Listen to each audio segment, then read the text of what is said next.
tengod for PONOS Sports. Probably one of the best teams right now in all of Clash Royale League Asia. Just getting ready to show their domination once again. But SANDBOX have evolved. See what we can do. Expect out of them. Gonna see the Lava Hound start off from the side of tengod. Yeah, interesting. Usually, does this mean we're going to see Lava Hound Balloon? We don't seem to have any kind of counter put down right now for Sinchu. Offensive Lumberjack. This is very interesting. Sinchu, I don't know what he's thinking with this, but definitely we have the Tombstone, which is a wonderful, wonderful counter. Yeah, I guess, look at the Giant Skeleton on the other side. My guess is he was hoping that the Giant Skeleton would run into the Rage if it was anywhere near the tower. Unfortunately, it was pulled into the middle by the Tombstone, meaning that he doesn't get any value off that dropped Rage Potion there. Okay, so that was fine. Of course, they're trying to use both lanes there. They're trying to land that Giant Skeleton, hopefully getting in there. But we see a lot of interesting picks by Sinchu. Now we see the Magic Archer, probably unexpected by tengod. So much so that he used a Fireball to do overkill on that one. Yeah, it's weird for me that he played that down. Usually you would use the Magic Archer right at the bridge and try to get the angle so that you can hit all the units and the tower. Sure. There he puts it at the back. It gets fireballed. I don't know what he was kind of expecting there, but it got fireballed, it's dead, it's gone, and now tengod knows it exists. That's going to be interesting. The way that tengod approaches the situation now, as we see the Rage being put down, it's going to help the Spear Goblins do a little bit of damage, but still look at this. The Giant Skeleton still being very aggressive. See the Rascal now. Still haven't seen why the P.E.K.K.A was banned. That's kind of the biggest question we're throwing out now, is that, you know, we're not going to see the Giant nor the Golem, but maybe a bit of a false flag, but look at that miner going to town. And with the Lava Pup, tower. Even the Lava Pup is not taken out directly by the Magic Archer, so we see that along with the miner, the one Lava Pup barely staying alive does tons of damage to that tower on the left. 498 left for Sinchu's top left-hand side tower. And we see Sinchu once again going for this Lumberjack Giant Skeleton Mega Minion. Is it going to work this time? Heavy push on the right though. We're gonna see Sinchu really go for it all. As long as that Giant Skeleton can reach the tower, that will be mission accomplished, but she's got it barely away. We saw it almost get there, but definitely not going to be reaching the tower quite yet. Yeah, look how much damage those raged up Spear Goblins are doing though. With the Rage down, they get 2 spears instead of 1 spear before they go down to the tower. But that Lava Hound at the top left-hand side, that tower is down.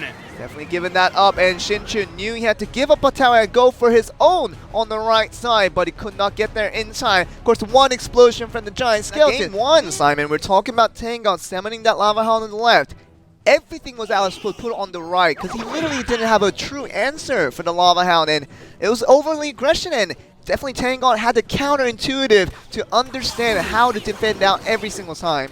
Yeah, he had no choice that last game. He had to go all in down the side, and we see an Expo put down here. I think we were saying weeks ago that I don't think we would see Expo and Rascals in the same deck, yet here we are. Rascals in the front, Expo deck in the back. This is a cycle deck with a Rascal though. This is very, very interesting. It might be a new addition to what we know and understand about the Rascal deck. Can be put in with the Expo. Still having a very, very good time. Every single spell, very much an overspend in trying to get that one Expo down. So one thing though is that tengod didn't take too much damage, but in exchange for that, he understood that the Expo is now available for Sinchu, but at the same time, he had to use so many elixirs to get that done. Yeah, he had to use all the elixirs. It wasn't just so much, it was all of them. And now we see, again, it connects to the tower. No. Will there be something put in front to protect it? The Ice Golem comes in just in time. And that Expo is absolutely going to town on that tower down there. Down to 900, 800. That tower just is dead. There is nothing he can do. There's nothing you can do, and it's a goner. And we talked about the Goblin Barrel being sent out as soon as he saw the Expo. Was that the best choice? Because you're literally limiting yourself of any type of defense trying to knock down the Expo. If you can immobilize that one unit, then you can make the other units do so much for you. But, you know, we lost the track of what we could have gotten if that Expo was going to be disabled. But very nicely done by Sinchu there. Yeah, now Sinchu can just play the defense. He doesn't need to go aggressive. Both his towers are incredibly healthy. So he can just sit back, defensive expo positioning the rest of this game and take it. He doesn't need to push at all. However, I do want to see what his last 2 cards are, because when I go home, I want to copy this thing. Tesla in the middle. We're going to see this being at work here. And we're not even seeing the archers for a bit, so I think that might be the only difference here. We like to see the usual cycle deck is very, very common. Another offensive summon of the Expo. He has the difference one still in the back with the Tesla helping out. There's no way you're going to get through that wall right there. No, that wall is impenetrable. All you can do to protect your tower at this point is just throw in bodies to make sure it doesn't connect. Absolutely pitiful there. I mean, trying to talk about what you're trying to get back from it. There's no damage done to any of the tower. Tengod is just looking and screaming, as you can see on the right, left there, and really just shaking his head left and right. That was an absolute defeat, and Sinchu rightfully deserves that win. Yeah, after this game, I'm going to go see if I can run over to Sinchu and find out what that last card was, because we saw the fireball come down. Supercell did really right on this occasion was that Rascals, it just allows for so much flexibility in the way you can form your deck composition. The last thing I expected was an Expo deck. With the cycle, putting the Rascals in mix, it works so well. Yeah, I mean, we were talking for weeks about whether Rascals would go into that Expo deck that we see, and we all kind of agreed that, no, it's a bit silly, it's a bit too heavy, it ruins the cycle. Today we saw it, and we saw it win. So there is the Giant, finally plays down that card. So what are we going to see behind this? You think we're going to see Night Witch? There is the Lava Hound for Sinchu. There is the Night Witch. Okay, so you definitely guessed that right, Simon. And this is the reason why he banned the P.E.K.K.A in the first place, Tengod. And you had the Giant deck ready to go. Always remember that a broken clock is right twice a day. And here we have the Lumberjack as well. The Lumberjack's going to go to town on those guards. Once it gets to the tower, if it dies, it's going to rage up. There we go. It's going to rage up the Night Witch. The Night Witch is going to deal a lot of damage here. And those bats as well are going to start coming. And look at the damage done there. 408 remaining. And cycling back to the Giant again with the Mega Minion. And then right now it seems like, again, he definitely has a control to Tengod.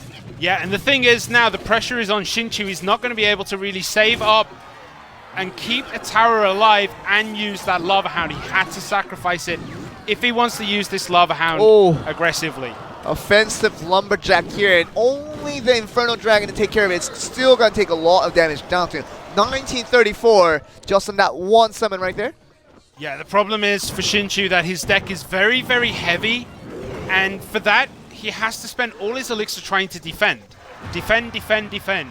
I mean, he's basically given up on the left side, but for this time around, Sinchu just is relying on the Lava Hound that it's looking like it's going to work out, but with the balloon, this is going to be all in here. If this doesn't work out, I don't see Sinchu winning out this one. Yeah, it needs to work here, and it is working so far. There's the fireball.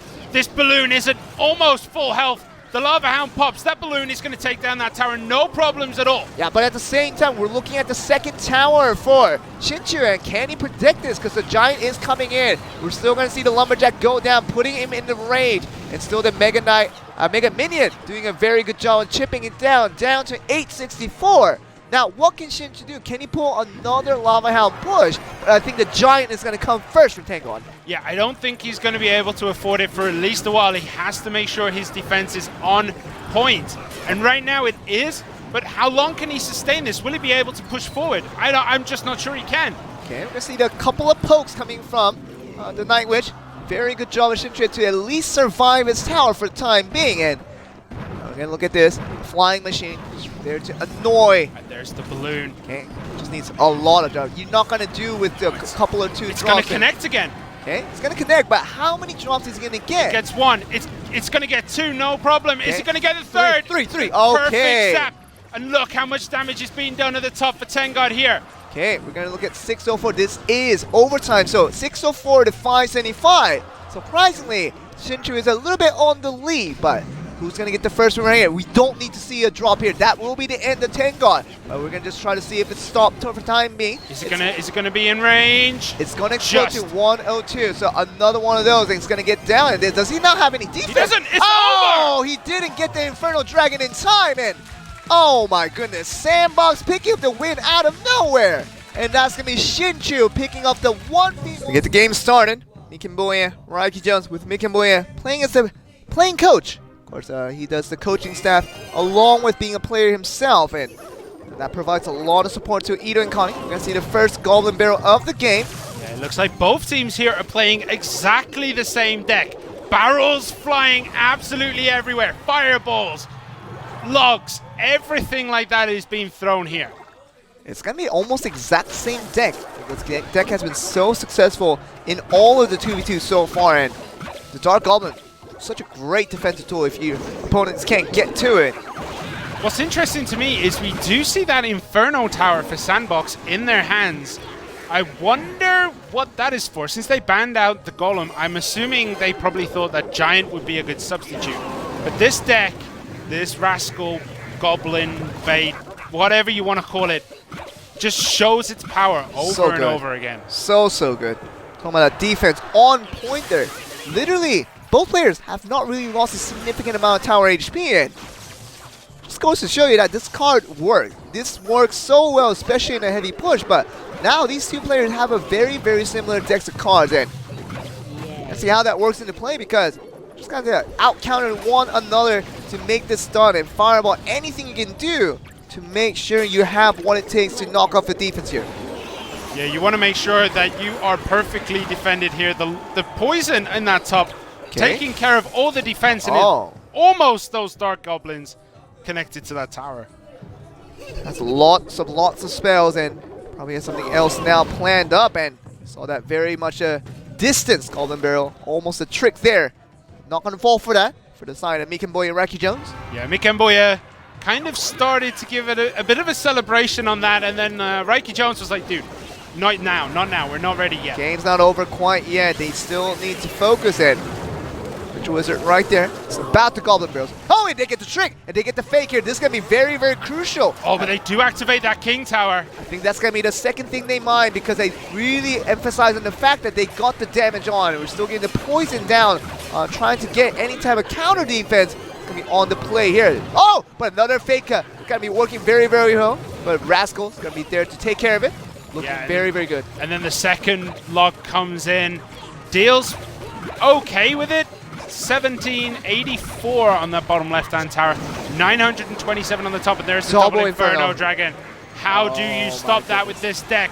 Super heavy push right now. We're going to see if this works out. One of the Inferno Dragon, if it connects, that will be doomsday for Edo+Khani. But now we see the Goblin Barrel, both of them flying at the same time. Do they have all the spells for it? They use a zap at the last minute. Still getting it down to 516 here.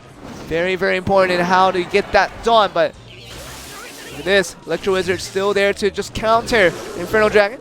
Yeah, 516 does put it in a few poisons range, a couple of fireballs, basically all the damage spells. If they start going onto that tower is dead. And we're looking at this, handing again enough damage done, but I think they really need a big strike here for SANDBOX to finish this one off. So we're going to see a 516 finish. Log does not really work on the prediction there, and still going to be pushing that forward, see what they can do. The poison coming out once again. The fireball is going to be there to take care of the Goblin Barrel once again, but still, that poison is still taking it out to down to about 300. Yeah, but look how much work that Princess has done on the right-hand side. That tower is down to 1373. Even though they put all the pressure on that left-hand side, the tower on the right has taken more damage, so now they've switched up. They've got to go down the other side, because anything that survives, and they missed the log. Missed the log. It's going to be fine for now. 1035 on the points here, and still doing lots of work. See how that goes. Still got lots of time. This might just turn out to a draw if they can hold out for 1 minute 40 seconds, but they got the fireball and the poison. The calculation is top on, and just wonderful for mikan Jones. As strong as they're expected to be, they get there literally starting off strong right here already with the Goblin Barrel. Fireball only getting one of the Goblin. That is a huge mistake to start us off. Already down to 2-37 after losing an elixir trade.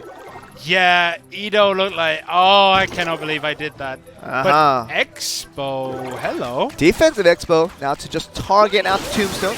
But definitely has the Dark Goblin to take care of that one, and try to just use that Ice Spirit to try to freeze up and aggro away while the Dark Goblin did all the damage.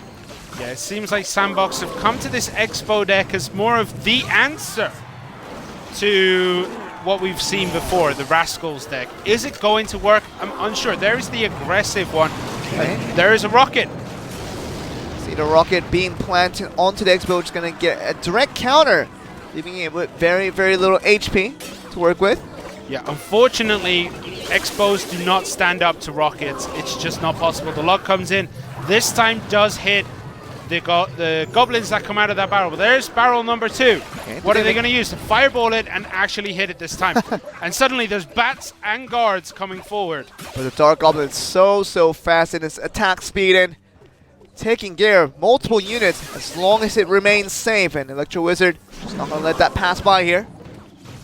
The skeleton balloon is a very interesting choice here.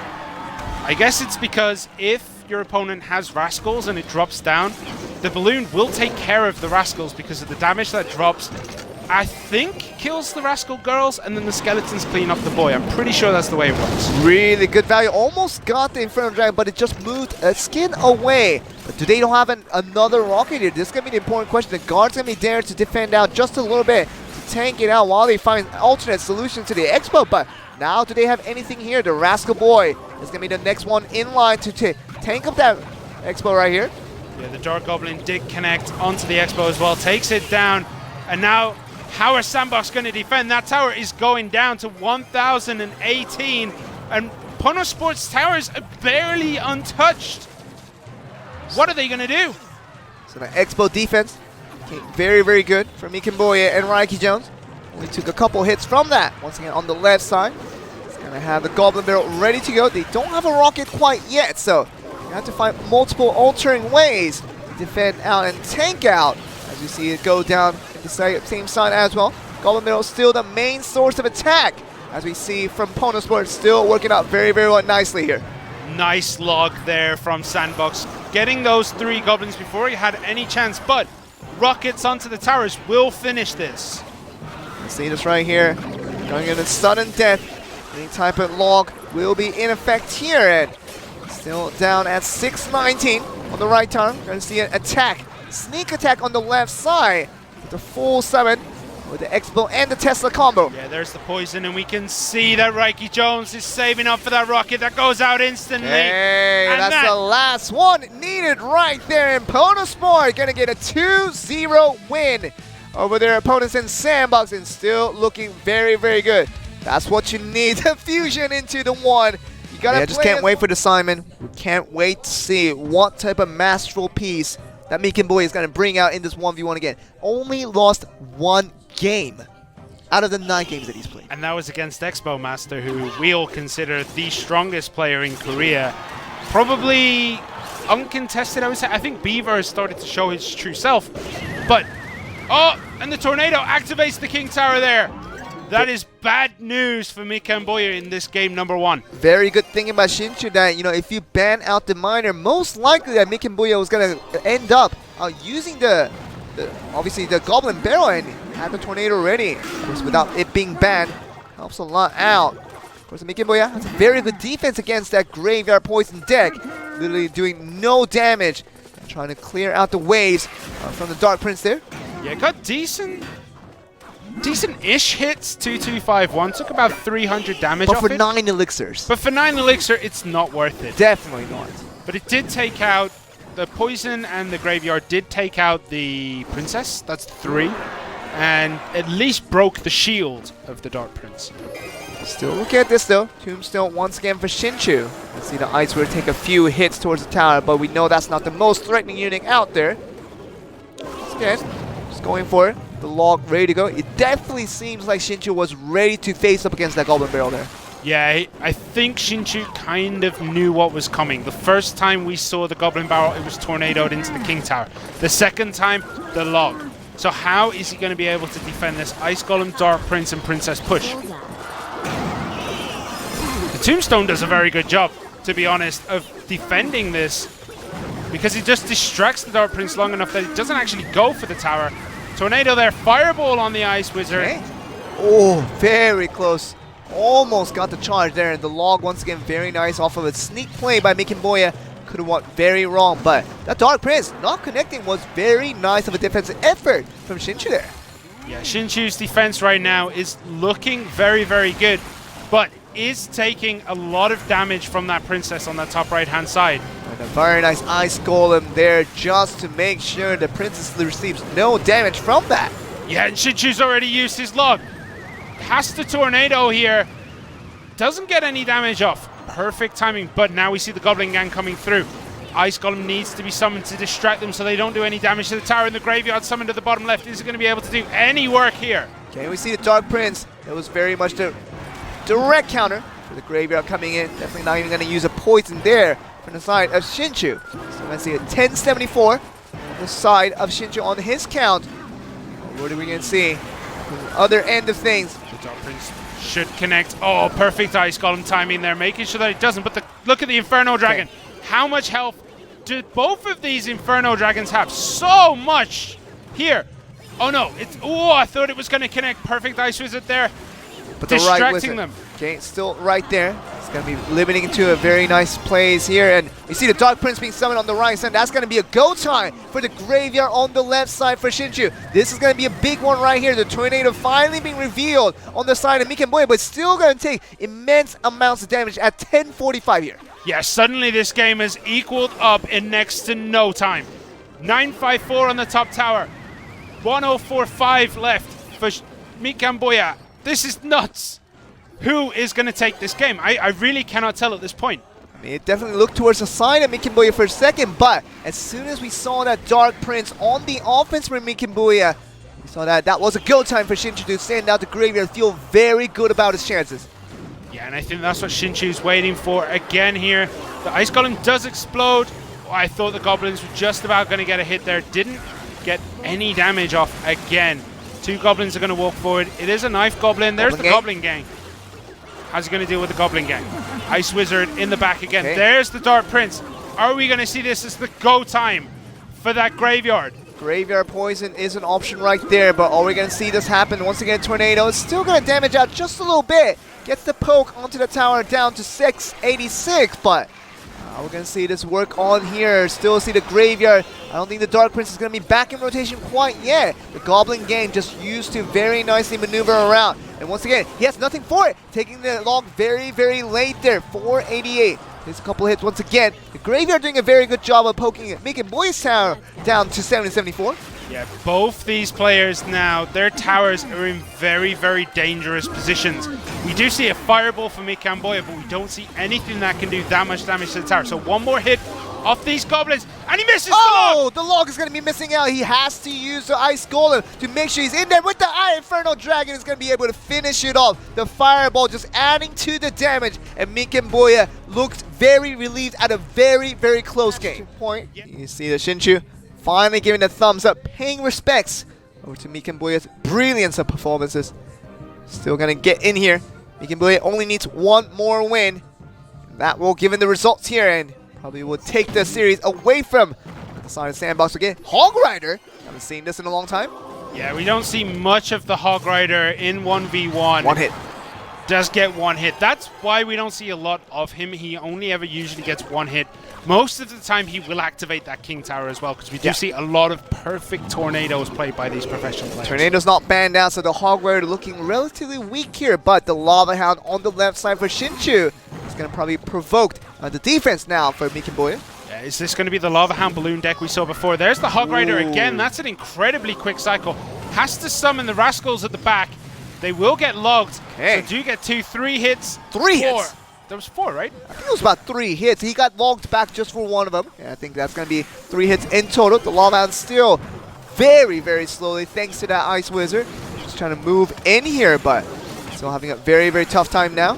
Yeah, look at that Rascal Boy just still, like, knocking things down. Perfect defense. Look how much HP was eventually lost off that Lava Hound push.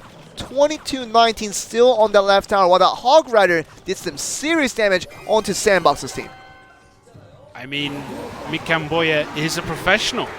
An absolute professional hitman at this point in terms of 1v1. He'll take down absolutely anybody, and I'm assuming the price is right. There's the Hog Rider again. After just spending all that elixir on that Lava Hound, doesn't have anything to defend. That tower is gone. Sinchu now realizes, all right, I cannot defend that tower. I'm going to have to put everything into this push. There's the balloon. What are we going to see? There's the Mega Minion. The balloon and the Lava Hound both start going for that tombstone first, but the balloon is still untouched. And it's still untouched. It's going to get to the tower at full health. Okay, but the King's Tower now will be activated by the balloon, as you see it being dragged away by the tornado there. And we can see it work here. The flying machine taking some shots towards the tower now. It's not defended right well, and that's what's going to be going down. One flying machine equals a tower dead, and Mikan Bouya is going to be surprised out of his mind as this tower goes down. Yeah, and that actually swings the whole balance of this game, because look how much damage has been done to Mikan Bouya's King Tower, 2,140, but Sinchu's towers are perfectly healthy. That has completely switched this game up. Hog Rider invulnerable in terms of trying to just get through, but has been defended up very, very nicely. The Rascals coming in for the offense there, and we see the Mega Minion just trying to do its job once again. A Lava Hound 7. It's going to be going towards the second Princess Tower instead of the King's Tower alone. Yeah, but look at that Rascal Boy. Does get 1-2 hits. That, once again, that Hog Rider took no damage. It really did, and Hog Rider just got no damage onto that tower, and he's got that flying machine looking really, really good. He doesn't have the fireball for the direct defense on that perspective, and flying machine still looking very, very strong. This is why we usually see the flying machine popped off with a fireball instantly. Yeah. Pays so much respect to it, and because Mikan Bouya doesn't have that fireball, he has no way really to defend against it. Look at this, once again a heavy, heavy push with the Hog Rider, but only gonna get a few hits onto the tombstone, but it's gonna get no damage onto his opponent, Princess Tower here. Yeah, look at the Ice Wizard going to town on that Lava Hound. It does so much damage, slows it down so much. Flying machine is so, so strong. And there's a balloon on the right-hand side. Everything for Mikan Bouya is on that left-hand side. Is he going to be able to defend? There's the Ice Wizard. But that Hog Rider at the top is going to town. Okay. Completely untouched. Tornado needed here. But look how much damage is being done to that King Tower. The lava pops is going to be able to take it down, and we're going to see the end. Mikan Bouya, is he going to lose? The Fireball is going to be ready to take home the victory for SANDBOX, as we see Sinchu, another surprise again after beating Game With on their first outing. Why do I have this excitement that maybe this will happen? Sinchu, I think he has a good chance to beat out Mikan Bouya. And that's something of a statement you just don't say here in Clash Royale. I want to believe that this unbeaten streak of SANDBOX continues. They lost all 4 of their games in the first 3 weeks. The second half of week 3, their second game in week 3, they beat Detonation Gaming. Then they beat Brenna Esports. Then they beat Chaos Theory. And they beat Game With. This beating PONOS right now will completely change everything.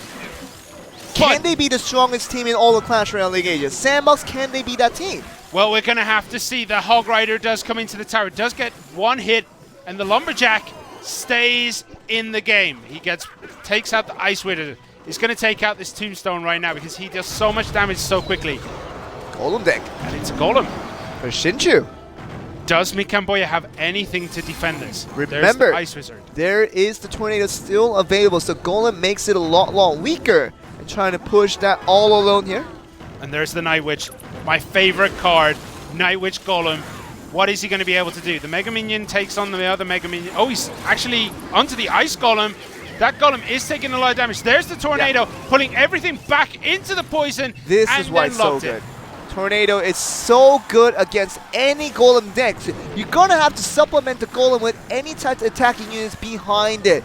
And any type of support when dragged into all together. Tornado does such a good job. I think Mikan Bouya has this guy figured out. And Sinchu, that Golem deck will be very, very difficult to pull off. Yeah, and no matter what you do to a Golem deck, it nearly always gets at least 200 damage onto the tower. And we see here, it did 200 damage. Hog Rider, Ice Golem summoned onto the right-hand side.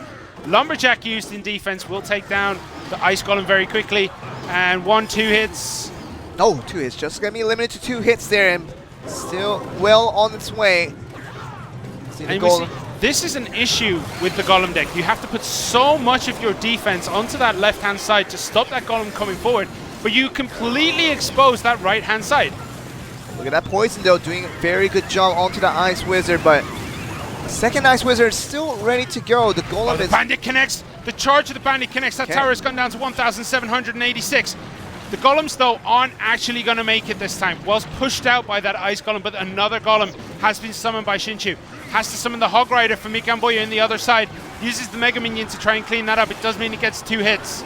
It's going down to 1240 though, to 976 to get one more hit before it went down. So right now on the losing end, it's going to be Sinchu. That Lumberjack is going to connect. It wasn't pulled in by the tornado. Lumberjack is doing so much damage. Oh, still doing so much damage. Lumberjack 570 down to 46 with that log and leaving the Golemite exploding inside. It's going to get it down to 433.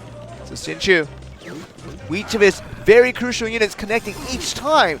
Looking very good about his chances now. Yeah, Mikan Bouya did something that is very difficult to do, which is to pull that bandit onto the King's Tower, which is now activated. So that gives Mikan Bouya just that little bit more of defense. And there's a poison. The Hog Rider comes in, doesn't get a hit. Very perfect good log. What are you going to do about once that? again charges in. Is he going to get the tower? Lumberjack. Doesn't get the tower. Goes for the Ice Wizard instead. The Ice Wizard is going to go down. Will the Lumberjack be able to reach? No, it won't. There's the Rage in the middle of no man's land.